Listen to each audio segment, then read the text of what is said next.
The machines hummed softly in the bright daytime ward when fate crossed two lives that should never have met.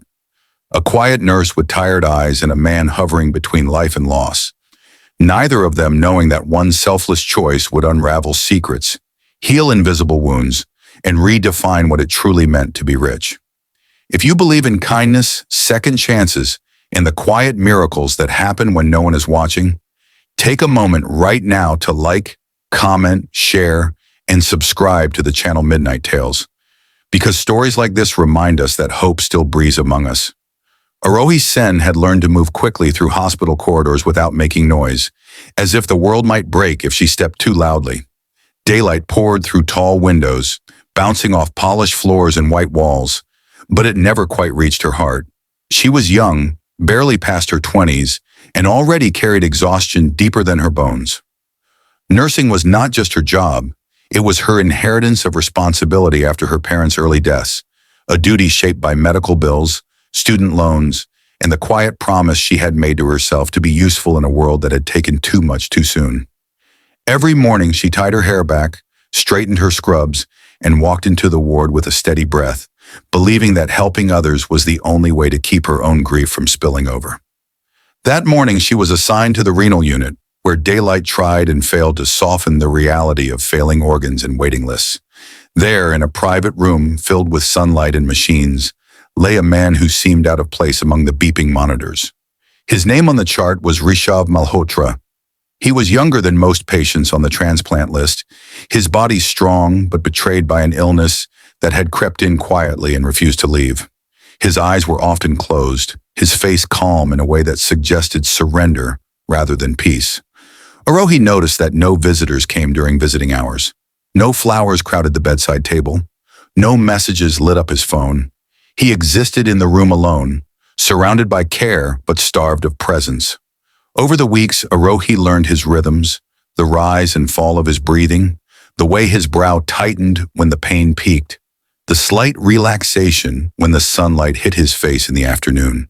She cared for him with the same dedication she offered every patient, but something about his solitude stayed with her. During her breaks, she found herself thinking about how many people pass through life unseen, even while surrounded by others. She did not know who he was beyond the file, and she did not ask. Nurses learned early that curiosity could be dangerous. Still, when she checked his vitals, she lingered a moment longer, adjusting pillows, ensuring comfort, offering presence without expectation. The day the transplant coordinator spoke about an urgent need for a compatible donor, the ward felt heavier.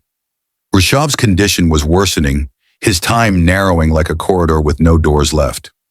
Arohi listened from a distance, her hands cold despite the warm afternoon. She knew the risks, she knew the consequences, and she knew, with a clarity that frightened her, that she was compatible. The tests confirmed it quietly, clinically, as if destiny itself were just another result on a screen. She went home that evening, sat by the window as the sun dipped low, and weighed her fear against her conscience. She thought of her parents, of the promises she had made to live meaningfully, of the man in the sunlit room who might not see another morning. By dawn, her decision had settled like a stone in her chest, heavy but unmovable. The hospital prepared for the surgery under the bright confidence of daytime efficiency. Consent forms were signed, risks explained, warnings repeated. Arohi did not ask who Rishabh was beyond his need. She did not ask what he could offer in return. She only asked that he live. The operation stretched through the day, sunlight tracking slowly across the walls as two lives were placed on the same fragile line. When Arohi woke, pain bloomed sharply, but relief followed close behind. Somewhere down the hall, a heart beat stronger, blood flowed cleaner, and a future reopened its doors. Recovery was slow. Arohi returned to her small apartment with a scar she touched each morning, a reminder of what she had given and what she had gained. She went back to work lighter by one kidney and heavier with quiet satisfaction. Rishabh improved rapidly, color returning to his face, strength filling his limbs. When he was discharged, he left without ceremony, a simple nod of gratitude, eyes still carrying the loneliness she had first noticed. Arohi watched him go and returned to her duties, believing the chapter closed. Months passed under open skies and busy days. Arohi struggled with medical expenses from her recovery and the physical limits she now faced, but she never regretted her choice. One afternoon, she received an unexpected letter, elegant in its simplicity, requesting her presence at a community health center inauguration. Confused, she went, standing among a small crowd as sunlight flooded a modern building designed to serve those who could not afford care. Then she saw him, no longer pale or weak, standing tall with a confidence that transformed his presence.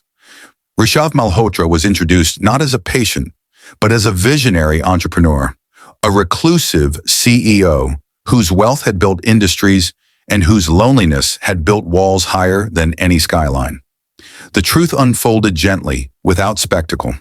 His success had come at the cost of connection, his days measured in profits rather than people.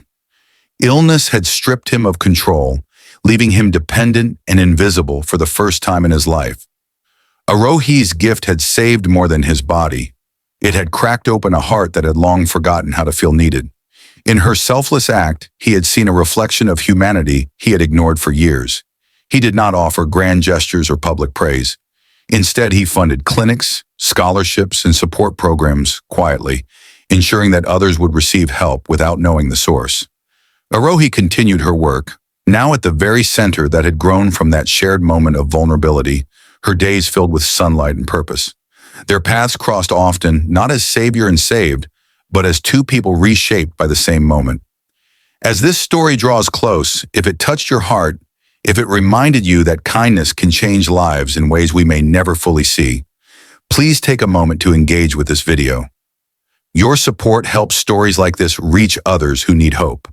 Before the ending, leave a comment and share what kindness means to you, because your words might be the light someone else is waiting for. In the end, Arohi learned that giving did not diminish her. It expanded her world. Rishabh learned that wealth without compassion was an empty echo. Under the steady glow of daytime, two strangers found redemption not in romance or reward, but in the simple, extraordinary power of choosing to care.